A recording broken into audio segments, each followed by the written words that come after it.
নবীজির বিচারের ফয়সালা ইহুদির পক্ষে চলে গেল এবং মুসলমান তিনি বুঝতে পারলেন আমি নবীজির কাছে বায়াত গ্রহণ করেছি, কিন্তু মুহাম্মদ সাল্লাল্লাহু আলাইহি সাল্লাম তো তার রায়টা আমার দিকে টেনে দিতে পারত, কিন্তু আল্লাহ পাক জানাই দিয়েছেন ইমামুন আদিল, যারা ন্যায় বিচারণ করবে, যারা ন্যায় বিচার করবে তাদের সামনে যখন কোনো মানুষ এসে একটি কথা বলবে, সেই কথার উপরে ভিত্তি করে বিচার না করে উভয় পক্ষকে এক জায়গায় করে বিচক্ষণতার সাথে সবগুলো শুনে বুঝে বিচার করবে, আমি আল্লাহর আইন দিয়া বিচার করতে পারবে সেই সমস্ত ইমামুন আদিল, কিয়ামতের দিনে আমি আল্লাহ তাআলা আমার ছায়ায় তারা ছায়া পেয়ে যাবে। নবীজি আল্লাহর আইন দিয়া বিচার করার সঙ্গে সঙ্গে মুসলমান ব্যক্তির মনের ভিতরে অনুশোচনা, সংকীর্ণবোধ এবং তিনি মনে মনে ভাববেন আমি তো মুসলমান, সে হচ্ছে ইহাদু মুহাব্বত, তো আমি দোষ থাকার পরেও তার রায়টা আমার দিকে দিতে পারতো কারণ আমি মুসলমান, সে ইহাদু, কিন্তু মুসলমান হয়েও মুহাব্বত আমার দিকে না রায় দিয়ে ইহাদুর দিকে রায়টা দিয়ে দিয়েছে, আমি মুসলমান হয়ে কি লাভ? মুহাম্মাদের আইন, মুহাম্মাদের বিচার আমি মানলাম না। সঙ্গে সঙ্গে মুসলমান কি করলেন?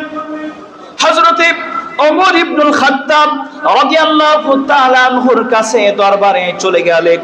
যাওয়ার পরে বলতেছে ওমর বাড়ি আসো নাকি? ওমরে ফারুক রাদিয়াল্লাহু তাআলা আনহু হুজরাত থেকে বাইর হয়ে আসলেন। এবার ওমর বলে, ও আল্লাহর নবীর সাহাবী কিসের জন্য আমার কাছে আসছো বলো? এইবার মুসলমান বলে, ওমর জানি তুমি কঠোর বান্দা, তুমি মুসলমানের পক্ষে, তুমি যদি দরবারের সামনে এইভাবে উঁচু করে দাঁড়াও, কোন কাফের বেঈমান, কোন ইহাদুর, কোন ইহুদির বাচ্চার সাহস নাই তোমার সামনে এসে কথা বলার, তোমার সামনে এসে কথা বলার তাদের সাহস থাকবে না। আজকে একজন ইহুদি এবং আমার ভিতরে বাক বিতণ্ডিত হওয়ার কারণে, নবীজির কাছে বিচার দেওয়ার কারণে নবীজির রায়টা আমার পক্ষে না দিয়া ইহুদির বাচ্চার পক্ষে আমার নবীজির রায়টা দিয়ে দিয়েছে। নবীজির রায়টা আমার পছন্দ হয় নাই। আমি তোমার কাছে এসেছি ওমর, আমি জানি তুমি ইসলামের ঝান্ডাবাহী পতাকা, তুমি তোমার কাছে এই বিচারটা নিয়ে আসছি, মুহাম্মদ সাল্লাল্লাহু আলাইহি সাল্লামের বিচার আমি মুসলমানের পছন্দ হয় নাই, তোমার কাছে আমি আসছি, জানি তুমি সত্য বিচার করবে, আমার পক্ষে রায় দেবে। এবার ওমর বললেন, ও আল্লাহর নবীজির সাহাবী, আমার রাসূল যে বিচার করে দিয়েছে এই বিচার কি তুমি মানো? তিনি বললেন না, মানি না। আবার প্রশ্ন করলেন, মানো? না, মানি না।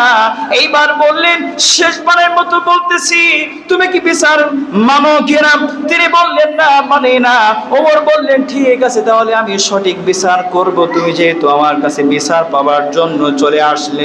এবার ওমর ইবনে খাত্তাব রাদিয়াল্লাহু তাআলা হুজরার ভিতরে প্রবেশ করলেন। প্রবেশ করার পরে তার তরবারি নিয়ে আসলেন, কোষ মুক্ত করে সঙ্গে সঙ্গে আল্লাহু আকবারের ধ্বনি দিয়া মুসলমানের কল্লা সামনের থেকে ওলাই মদিনার ভিতরে কান্না রোল পড়ে গেল। যার জন্য, যিনি প্রকাশ্যে ইসলামের জন্য ঝান্ডাবাহী সামনে দাঁড়িয়ে রাসূলকে প্রোটেক্ট করেছেন এবং বলেছেন কার সাহস আছে আমি ওমরের তলোয়ারের সামনে আসো, আমার সাথে মোকাবেলা করো, তারপরে রাসূলের কাছে যাও, আল্লাহু আকবার বলেন। সেই ওমর একজনকে হত্যা করেছে আর তাকে আমাদের সামনে ফাঁসি হবে। নবীজি সাল্লাল্লাহু আলাইহি সাল্লাম যেই রায়টা দিতে যাবে, যে মৃত্যুর বদলে, জোরে বলেন, মৃত্যুর বদলে কি? সে সময় মৃত্যু ছিল। নবীজি যেই রায় দিতে যাবে, আল্লাহ পাক সঙ্গে সঙ্গে জিবরাইলকে সামনে হাজির করে দিলেন। জিবরাইল বলে, ইয়া রাসূলুল্লাহ, ইয়া হাবিবাল্লাহ, দুনিয়ায় কোনো মানুষ বিপদে পড়লে উকিল থাকে, আর ওমর আজকে আপনার দরবারে বিপদে পড়েছে, সে একজন মানুষকে হত্যা করেছে। এই ওমরকে বাঁচানোর জন্য আল্লাহ পাক আপনার সামনে আমাকে ওমরের পক্ষে উকিল হিসাবে আমি জিবরাইলকে আল্লাহ পাক নাজিল করে দিয়েছেন।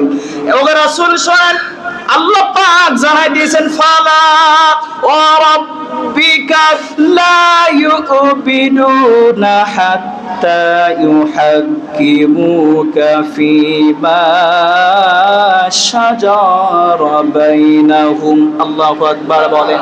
ফালা ওয়া রাব্বিকা, আপনার রব কসম খেয়েছেন, লা ইউবিনুনা, তারা মুমিন হতে পারে না, হাত্তা ইউহাক্কিমুকা, আপনি যে বিচার করে দিয়েছেন, ওমর যাকে কতল করেছেন আপনি বিচার করে দিয়েছেন, তার বিপক্ষে চলে গিয়েছে, আপনার বিচার না মেনে সে ওমরের কাছে চলে গিয়েছে, ওমর তাকে দুনিয়ার থেকে বিদায় করে দিয়েছে। আল্লাহ পাক জানাই দিয়েছেন আপনি রাসূলুল্লাহ সাল্লাল্লাহু আলাইহি সাল্লাম যে রায় দিবেন সেই রায় যে মেনে নেবে না, তার দুনিয়াতে বাঁচার অধিকার আল্লাহ রাখেন নাই।